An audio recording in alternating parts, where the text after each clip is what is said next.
Hello, પપ્પુના વાલી બોલો છો? હા બોલો, હું પપ્પુની મમ્મી બોલું છું. હું કપાસી ઇન્ટરનેશનલ સ્કૂલમાંથી પ્રિન્સિપાલ પરાણે પાસ કરો સાહેબ બોલું છું.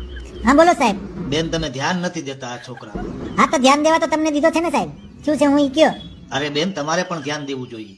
આજે અમારા વિજ્ઞાનના સાહેબે એને પ્રશ્ન પૂછ્યો કે ગરોળી કોણ છે. મારા પપ્પુ પાસે જવાબ હોય જ, ઈ પાછો ન પડે શું સાહેબ. પાછો ન પડે? પપ્પુએ કીધું કે ગરોળી ઈ ગરીબ મગરમચ્છ છે. એને નાનપણમાં હરખું એની માએ ખાવા નથી દીધું એટલે નબળી રહી ગઈ છે. બરોબર છે ને સાહેબ, ઈ તો મગરમચ્છની માને ધ્યાન દેવું જોઈએ ને. જો મારા પપ્પુ કઈ ઘટે છે, ઈ જવાબદારી માયુની હોય સાહેબ. છોકરામાં ધ્યાન દેવું ને ભટકા કરવું, પછી છોકરા નબળા રહી જાય. અરે પણ બેન, જો સાહેબ બેન પેન કઈ નહીં, આ તો મારા પપ્પુએ જવાબ આપ્યો. બાકી મારો પપ્પુ પાર્ટી પંચાયતમાં પડે જ નહીં સાહેબ. એના પપ્પાનો મગજ બહુ આકરો સાહેબ, ઈ ઢીબી નાખે. અરે વાત તો સાંભળો બેન. જો સાહેબ, એના ઈ વિજ્ઞાનના સાહેબને પણ કહી દેજો, બીજી વખત આવું પૂછે નહીં, નકર ફી ભરવાની થતી નથી સાહેબ. અલ્યા કેમ સમજાવવું આને?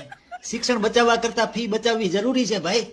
જો બેન, ઈ સાહેબ હમણાં નવા આવ્યા છે એટલે કદાચ એને ખબર ન હોય કે પપ્પુનું જ્ઞાન વિજ્ઞાનથી પણ વિશાળ છે. ખરેખર ધન્ય છે તમને. તમે બહુ ધ્યાન દીધું છે પપ્પુમાં. આ વખતે જાગૃત વાલી તરીકે તમારું સન્માન કરવાનું છે બેન. પ્રમાણપત્ર માટે એક ફોટો મોકલી દેજો. હા હો સાહેબ, ખજૂર રોલ બનાવ્યા છે, કહેતા હોય તો પપ્પુ હારે મોકલું ડબરામાં.